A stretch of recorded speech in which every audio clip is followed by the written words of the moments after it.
Yan, good afternoon guys. Magandang hapon. Ako'y nandito kasi itong aking pusa ay tinitingnan ko kung anong ginagawa. Hindi pala siya natulog sa labas. Bagong ampon ko ito guys. So, yan. Napakabait. Paborito niya yung manok.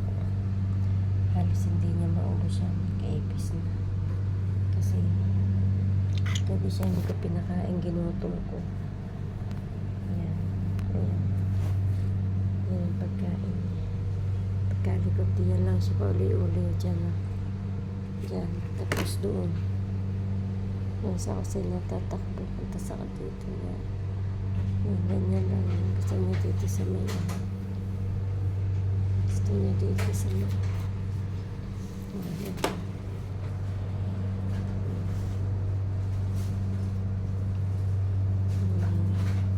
ganyan siya pag may dadating na tao.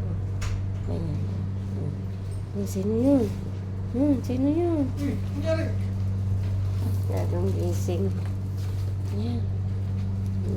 Sino yun? Kaganda ng balahibo niya guys. Ang lambot. Hindi siya nalalagas. Hindi siya nalalagas. Kasi ang pagkain niya guys ay puro wet food. Yung ganyan kalambing ang aking pusa. Ayan. Dumating ang isa. Bagong gising ako nakatulog. Ang sarap ng tulog ko. Nakatulog ka? Hindi? Ba't pagto mata mo? Nagpikit-pikitan ka? Pero ako nakatulog. Sarap ng tulog ko. Puyat kasi kagabi. May evening shift, tas morning shift. Ito, yan, si Misay. Ganda ng balahibo, busog na busog. Diba? Ang dami niya nakain. Pero nung dalawa. Kagabi, hindi ko siya pinakain. Ginutom ko. Hindi ka takaw ngayon. Ayaw namang uminom. Mga pusa hindi na inom. Kakaunti dati siya, may kakaunti na nga, kakaunti ang tubig niyang nabawas. Unti lang siya uminom, gayon lang, wala na. Doon siya napunta sa CR na inom doon, kasi gusto niya yung natakbo-takbo yung tubig. Tama, hindi naman siya nananakit sa akin. Yung pag na-aksidente lang siyang umakyat, tingnan mo, Yan, Ayun, gas-gas ang hita ko. Yan guys, yan ang aking pusa. Ang tawag dito ay Persian cat. Ito si Misay. Ang pagkain niya ay wet food. Chicken na nilaga, chicken na hotdog na ilalaga mo lang. Yun. Tapos mga kalabasa na maglalahok sa sa manok. Yun ang paborito niya. Ayaw niya ng dry foods. Nangangati, ba't kaya nangangati? Higa ka kasi nang higa sa Paliguan mo na kasi. Hindi, kaliligo lang nito. Ayan kaganda nga ng buhok ko. Kaliligo Paano lang matulog nito. si Missy? Nakatihaya. Paano matulog si Missy? Naiinitan. Katihaya hanggang parang pinipil niya yung lamig ng simento. Tama, ayaw niya sa kwarto ko. Mainit kasi doon sa kwarto ko eh.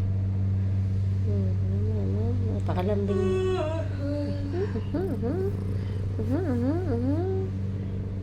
Sige na, baba na dyan. Ang maghihilaw mo. Bababa ka ba? Hindi, hilamos ako. Hoy, tama na. Kulay, hindi yung sa kulay itim. Kulay gray siya. Hindi siya masyadong itim. Hindi siya pure na itim. Ang kulay niya ay medyo gray na yan. Inumpisahan na naman niyang kainin yung kanyang manok. Kasi hindi ko naman siya pinakain kagabi. Dahil, siya. Dito, pag sunod-sunod ang pagkain niya halos na umuwi na siya. Kaya, ginutom ko. Paborito niya nilagang manok. Yung itsura, parang daga. Parang daga na nakalabas ng hawla. Para siyang rabbit. Ang buto, nasa sahig. Kaya iniipis. Hmm. Ayaw bagang kakainin ng Ito nyo ang sitaw, oh. Nakapulot ng sitaw sa kusina. Nilaro-laro niya. Yan. Mese. Sa ganyan siya. Yan. Yan. Paborito niya. Kaya natin yung mga buto. Kaya binigay ko yung buto na may laman-laman pa. Yan guys. Basta ang dati kasi namatay yung aking pusa.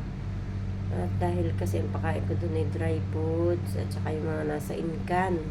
Tapos hindi ko siya nilalagyan ng tubig. Nagkaroon siya ng UTI. Tapos hindi nala ko man siya sa doktor, pero iba may tinurok sa kanya, bigla siyang namatay. Doon sa may Mahabula. Bigla siyang namatay. Hindi ko alam kung bakit. Sabi, sobrang taba kasi ng pusa ko. Sabi, heart attack. Ay, dinala ko sa doktor. Binigyan man ako ng gamot. Pero wala rin nangyari. Namatay rin siya. Kaya nadala ako. So, ngayon, nung pinapakain ko sa pusa ko, yung mga, mga wet food. Yung mga, tulad yung mga manok na yan, lalagyan ko ng sabaw. Para yung sabaw mismo, yun ang kanyang iniinom. Sa liit ng pusang yan, ito ay 4 na buwan.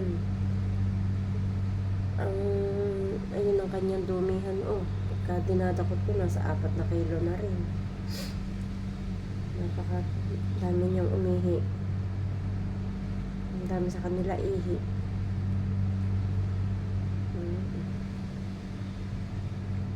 Diba? Yan. Nagangat-ngat ng buto. May ako lilinisin ng sahig. Kasi yan ang paborito niya. Ganyan. Mabuti kasi ito. Ito kumakain dito ng kanin na may pang-ulam. Pag may sinasanay ko ng gayon at lahat ng klase ng pagkain pinapakain ko. May nakain siya ng pechay, ng kalabasa. Bigyan ko siya ng mga vegetable para iba-iba naman ang kanyang pagkain. Tsaka kung ano kinakain ko, pinapakain ko sa kanya para hindi na siya matulad dati doon sa aking pusa na namatay na 2 klase ng pagkain lang kinakain. Dapat to kasi sa mga pusa, iba't ibang pagkain niya. Sige na guys. Ayan ang aking pusa. Si Missy. Missy! Missy! Missy! Alam ng pangalan niya, Missy!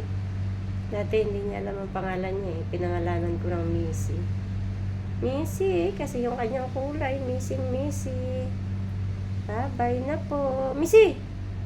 Say bye-bye, Missy! Missy! Bye-bye! Bye-bye, Missy! Missy! Shh! Shh! Shh! Missy!